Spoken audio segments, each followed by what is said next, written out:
Hello and welcome back to another video. Thank you so much for all your support on my last upload where I reviewed the most recent series of Doctor Who. I'm so glad you guys liked it and I'm really looking forward to making more videos like that in the future. But for today's video, we're going back to the 2004 dark comedy starring Nicole Kidman and Matthew Broderick, The Stepford Wives. This is another movie that really stuck in my head from childhood, probably because I was definitely way too young to watch this when it first came out. But I don't think the darker storyline was very obvious from a lot of the marketing material, so my mum probably didn't realise that until we'd already watched the film. For some context, this film is actually a remake of another film from 1975, which is based on a book from 1972. And the original text is categorised as satirical feminist horror, which I have to admit isn't a genre I've heard a lot of, but I'm here for it. The main thing I remember as a child watching this film is that the visuals were really captivating, but also kind of traumatising. I don't think I've actually ever watched it as an adult, so it'll be interesting to see how I pick up on different things from when I was a child. In the opening scenes to this film, we're introduced to Joanna, who is an executive producer for a TV network, and she's introducing a new lineup of shows. Who makes more money? I do. Who enters Ironman triathlons every year and wins? I do. Who secretly wishes they were married to a hot, sexy lesbian? I do. Watching this back, I realised these were deeply stored in my memory because I definitely thought these were just weird shows from the early 2000s that actually existed. But now it really makes me think of like the Rick and Morty episode with the Universal cable, where these shows just seem like such weird, obscure concepts. But actually, when you look at some of the shows that come out nowadays, clearly the TV networks are scrambling for unique ideas because some of them are just weird. So maybe this isn't too far from reality. Happily married couples are flown first class to a tropical island paradise where they will be completely surrounded by professional prostitutes. Okay, I definitely didn't know what a prostitute was when I first watched this film, so that part completely went over my head. Is it gonna be Omaha or Omahunks? I can do better.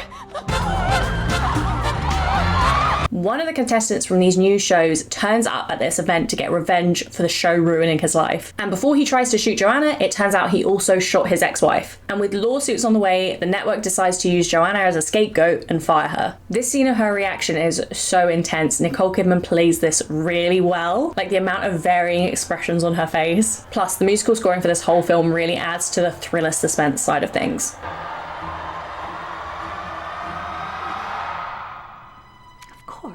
Off the back of this, Joanna has a full-on mental breakdown, and her whole family relocates to the suburb of Stepford, where things seem to be too good to be true, because they are. Everything is beautifully kept as well as futuristically high-tech. While her husband Walter falls in love with the community, Joanna still has her reservations and senses something is wrong with the women of Stepford. Good morning, Joanna. Especially when one of the women appears to malfunction at a town event. But Mike, who seems to run the town alongside his wife Claire, swoops in, calms down and covers up the situation. It's too much sun, she's dehydrated.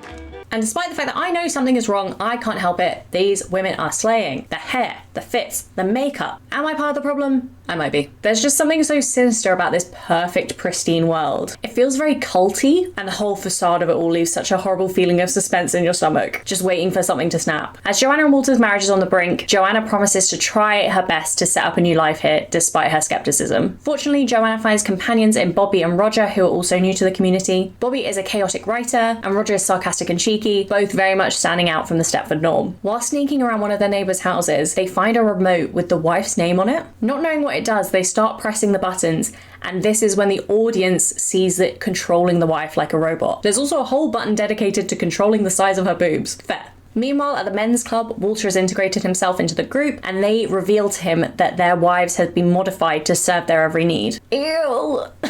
It gives me chills. Joanna, still unaware of the severity of the situation, is really trying her best to fit in despite all the weirdness. There's such a horrible contrast here between Walter knowing and accepting the secret of the town, whilst Joanna's trying so hard to fix their marriage. It's just really messed up. Bobby also has her reservations, so her and Joanna follow their husbands to the men's association, where Roger is supposedly being welcomed in. While sneaking around, they find these weird portraits of all the families. Again, this feels so sinister, and it makes me think of like the portraits in the Haunted Mansion at Disney, where the portraits like extend and then reveal some kind of horror, or there's a flash of light and you see that they're actually dead and they're skeletons or something like that. And after nearly getting caught, Roger covers for them and they leave. But the next day, Roger is not the same, and it's clear something happened to him at the men's association. His whole personality has been changed. They turned him into the straightest gay man the world has ever seen, and that is a travesty in itself. We knew something was wrong, but the tone has really shifted here. Joanna is determined to leave with or without Walter, and Bobby is going to do the same with her family. But Walter manages to manipulate Joanna into staying and waiting another day. Overnight, Joanna finds a remote control with her name on it and begins researching the women who came to Stepford before her. She finds out they were all high-achieving, career-driven women in their fields. Nothing like the domesticated housewives she's met. Go on, Joanna, she's getting it, she's getting there. The next day, Joanna rushes over to Bobby to tell her what she's found, only to see that Bobby's entire house has been transformed,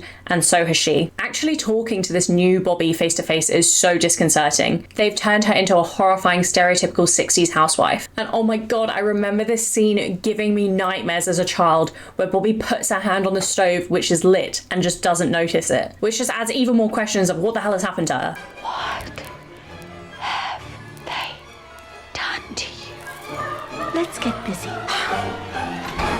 As Joanna goes to confront Walter at the Men's Association, she finds a portrait of her family, but in the picture, she has also been transformed. As the men surround her, the sinister situation is revealed. Walter tells Joanna that he's always felt inferior to her because of her success, and like the rest of the men, their wives outshone them, so they decided to turn them into the ideal woman. Mike then shows how they have plans to promote this scheme to the rest of the world and transform all women into these ideal housewives. And this is so funny watching this like made up ad because it's just so stupid. Joanna has one last attempt to reason with Walter before they show her new shell. This is such a horrifying concept, and I hate seeing Inspector Gadget in his evil villain era. Heartbroken and trapped, Joanna submits to the idea and lets herself be taken. We next see her in full idyllic male gaze, hair, makeup and dress, living among the rest of the Stepford Wives. It gives me chills. Ooh. With the whole of the town's women taken over, the citizens of Stepford continue to celebrate with their passive, submissive partners. We see Joanna dancing with Mike whilst Walter slips away. What could he be up to? For the first time, we see the control room for all the wives, and Walter begins tampering with the machines. One by one, the wives deactivate and they become themselves again. I love this classic technique of press all the buttons and hope for the best. He just as easily could have set them all to self-destruct and blown up the whole town. We then find out that Walter never went through the procedure with Joanna, and instead the two of them came up with a plan to free the rest of the women. Honestly, thank God, and Joanna was doing some amazing work pretending there. While the men try to rally, Mike goes to attack Walter before Joanna steps in and smacks him over the head, only to reveal he was actually a robot all along. What? But he was the bad guy. He was the villain. It turns out Mike's wife Claire was actually the mastermind behind all of this, and she built herself the perfect man after killing her actual husband, and then turned all the women into perfect wives. She's fabulous. She's clearly deranged, and as she goes to kiss the lifeless robot, she electrocutes herself and dies next to him. Oh my god, what a twist. I didn't see that coming, did you? We jump forward in time, and Joanna, Bobby, and Roger are sharing this story with the rest of the world. I've written my very first book of poetry, and it's all about hope and communication. What is it called? Wait until he's asleep, then cut it off. And as punishment, the men of Stepford are now house husbands under house arrest. I have to admit, I was hoping for a lot more vengeful murder at the end of this. It seemed like although the women had their minds freed, they still had all like the physical modifications that came with the upgrade, including like robot strength. So I really would have liked to see them throw the men around a bit, you know? We also never find out what happened to Bobby's hand. Like, could she just not feel it, but now all her nerve endings are annihilated? Or did she have a robot hand and just got it replaced like a Lego person? Important questions. Is there now just an army of physically enhanced women who also happen to have superior intellect, in theory capable of like taking over the entire world?